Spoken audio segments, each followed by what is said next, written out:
They told me, if it's not broken, don't fix it. So I fixed it anyway. And then I fixed it again and again and again, until it finally broke.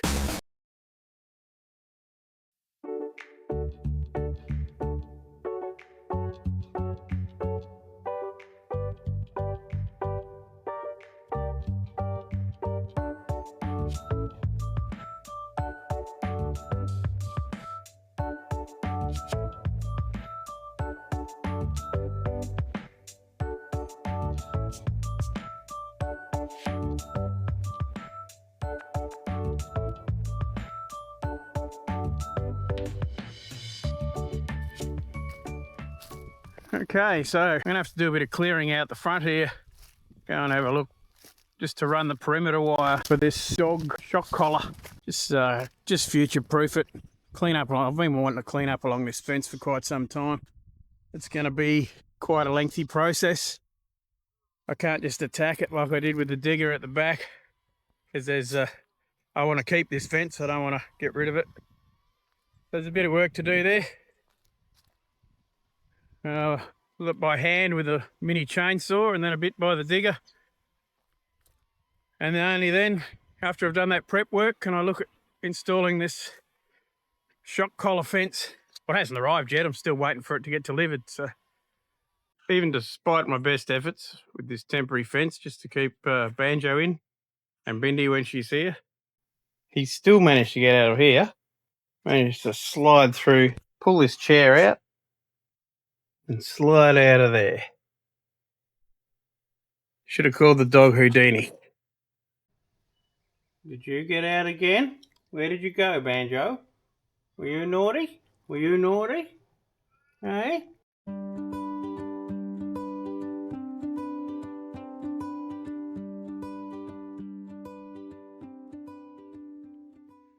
I finally found this camera. I mean, it's a great little camera, but I just spent half an hour looking for it, and I'd only just had it. I would say it was in the last place I looked, but that's kind of a stupid thing that people say, because why would you keep looking if you'd already found it? With the exception of the truck and the digger, these will be the two main weapons of choice. Trusty old Ryobi secateurs. And a steel handsaw. Very handy.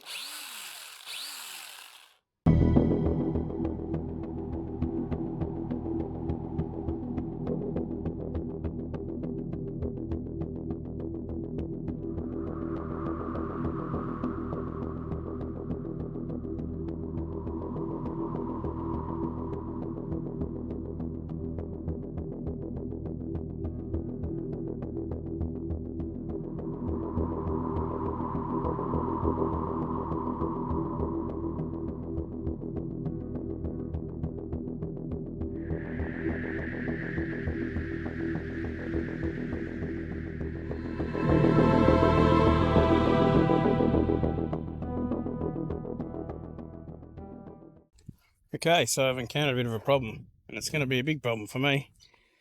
I knew they were here, but I thought they might have died back a bit.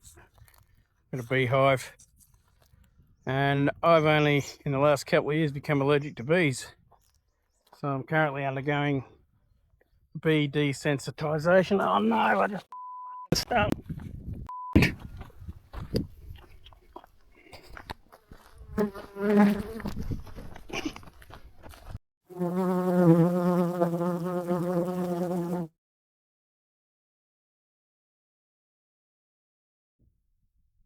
So that was fun.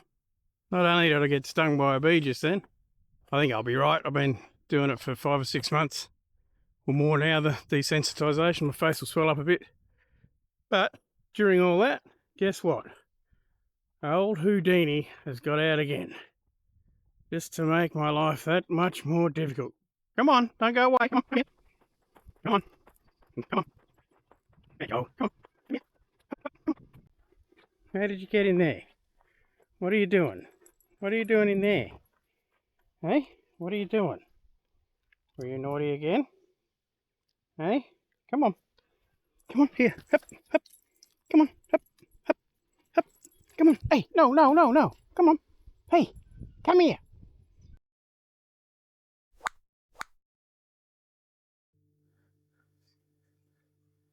So there we go. After that debacle, I took a couple of antihistamines. I've got EpiPens if I need them, but it's not so bad. As I was saying before the bee rudely interrupted, I've been undergoing bee desensitization therapy with bee venom once a month injected. I never used to be allergic, and then the past couple of years, riding motorbikes and whatnot, got stung in the eye, on the eyelid, and then started to get some pretty severe reactions. But today's been good. It's only just minor swelling, so I guess the desensitization's working.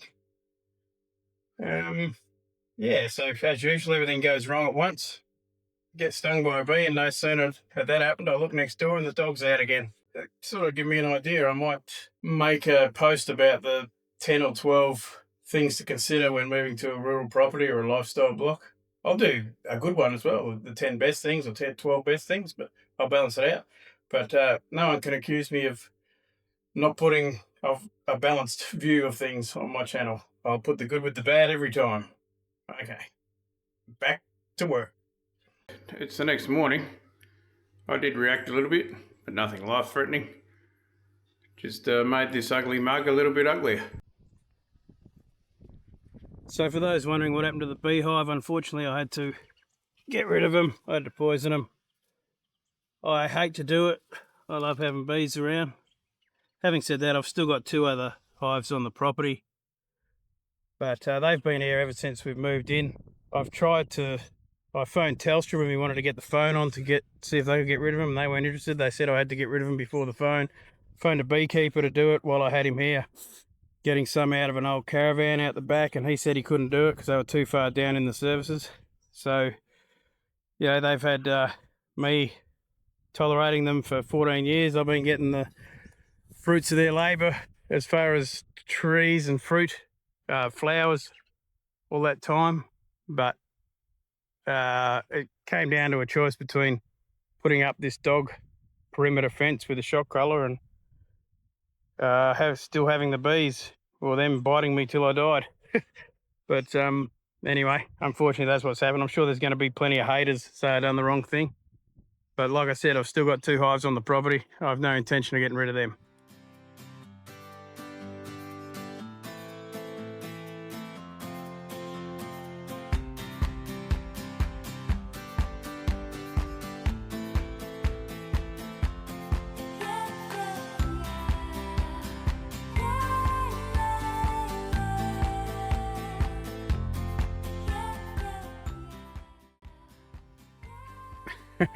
Man, this camera's eaten shit more times than I care to remember.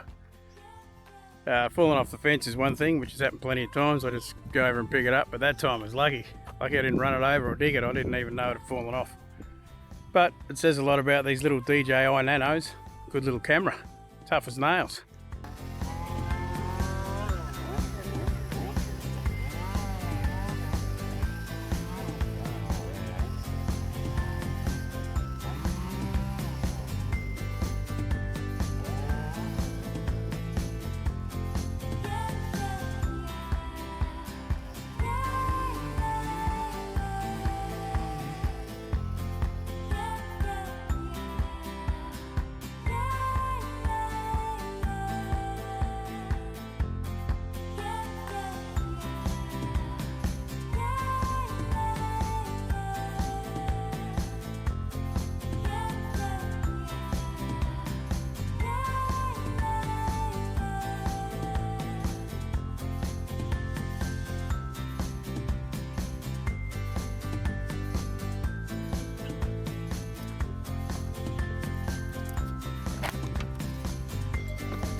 Okay, so it arrived yesterday in the mail.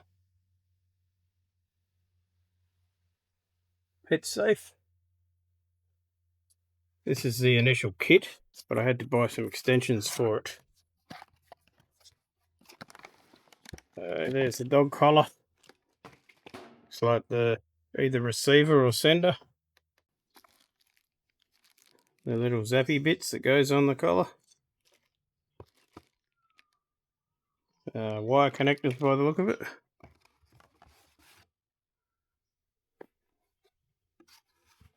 A roll of wire.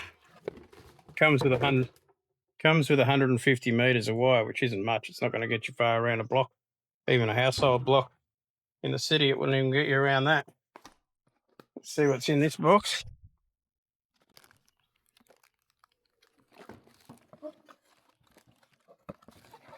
Oh, thick. Must be in every language known to man, those instructions. Adapter and plug. I'd say that's the receiver. Anyway, we'll get to installing it. Oh, actually, before I do that, these are the extension kits I had to buy. I had to buy 4 to go around our perimeter. It's 800 meters or something, nearly a kilometre. They charge $95 each for these. And they say they're discounted from 150. And literally, it's just 4 rolls of wire, 4 lots of connectors, and some flags, which I'm not going to use anyway. And I paid for an extra collar, which was $275. These were $95 each. In hindsight, if I wasn't in a hurry for them, I've got probably 5 kilometres of wire of better quality in the shed. We used to throw it away by the kilometre on the blast crew on a mine site. It's the lead-in wire for electronic, to set off electronics for explosives. And I've literally got a 5 kilometre roll of it. So I could have saved myself nearly $400 there. So for anyone who's looking to buy one of these, don't pay exorbitant prices. I'd say rather than being in the business of selling dog containment collars and fence perimeters, they're more in the business of selling wire at 400% markup. But anyway, let that be a lesson to anyone who's considering getting one of these. Save yourself some money. Just get some wire. It's nothing spectacular. Well, first impressions are this thing is an absolute rip-off. Look at this flimsy plastic piece of crap. Lightweight. You'd expect better for $1,200, wouldn't you? Or more, $1,250. Look at that, just falls off. The fuse cover falls off. It's not weatherproof. Has to be put in a cover. It says you can't mount. You got to mount it a metre away from any metal. You know, it doesn't mention that on the website when they're selling them.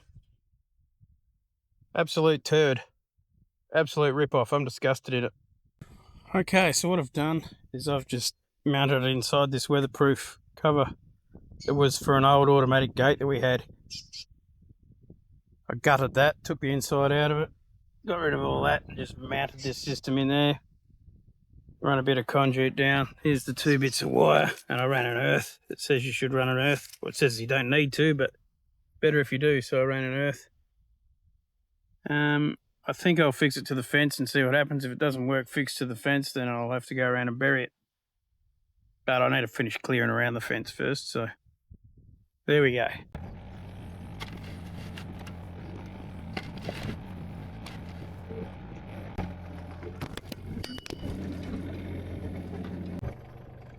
Now we'll chalk another camera fall up to the list.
So, mister, can't let me out or I'll run away.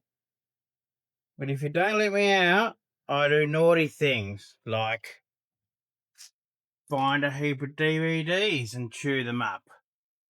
Find a heap of wool and spread it all over the backyard. Get a boombox, chew that. Boots. Find a bag full of stuff for the op shop. Pull it all to pieces and tear everything up in it. Not only that, come on, naughty boy. What else have you done? What else have you done? Made a mess of the joint? Destroyed it? No, you're not going into your kennel. You can't hide in there. What have you done out here? Let's have a look. Let's have a look out here. Mr. Slinky Sneaky Boy. What's this? Oh, another shoe tutor. What's this? Who done the hole? Banjo, no! Banjo.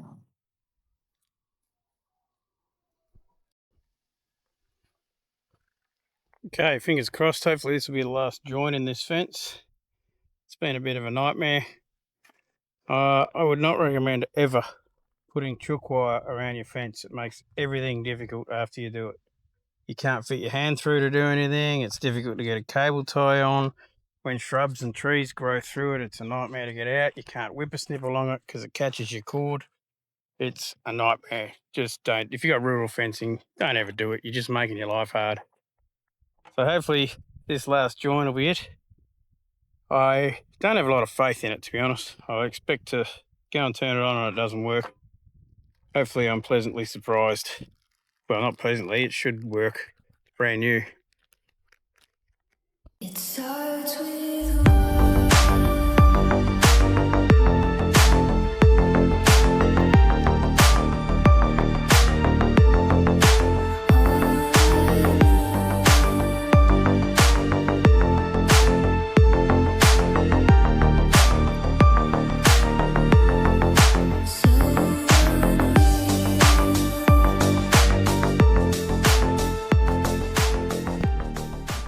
I've only temporarily fixed it to this fence along here because I ran out of cable ties. 350 cable ties later, I had none left for this entire side, so I've just done it with some tape. I just want to get it going. So far so good, and I've got no breaks in the wire anyway, so both those lights are on. It means there's a loop around the fence. That knob there is your how many metres from the fence the dog will be able to get. So I'll go and get a collar and test it.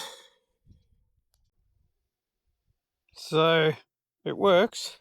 I'll walk close to the fence. I'm not sure if you can hear it.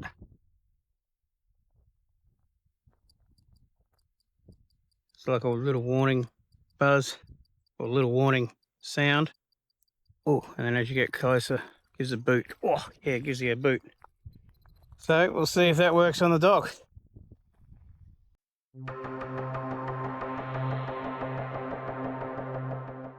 The question on everyone's mind, did it work? Well, I tried to get some video of Banjo yesterday. I stood on the other side of the corners where I cut the corners and called him, and he knew something was up. He wouldn't go near me. He could sense after I put the collar on him, and he could just sense something wasn't right, so he wouldn't go near me. So last night after dinner, he took off. I let him out of the caged area that I'd set up for him. He took off as usual when you let him out, and I dare say he tried to jump the fence or go under the fence because I heard quite a loud yelp, which I must say was quite satisfying. I know that sounds a bit cruel, but after all the grief he's given me, it was kind of a bit of a relief to hear. Yeah, that sounds bad. So far so good. He hasn't gotten out yet, but we'll see what happens when Bindi gets here, and maybe together they might devise a plan to get out.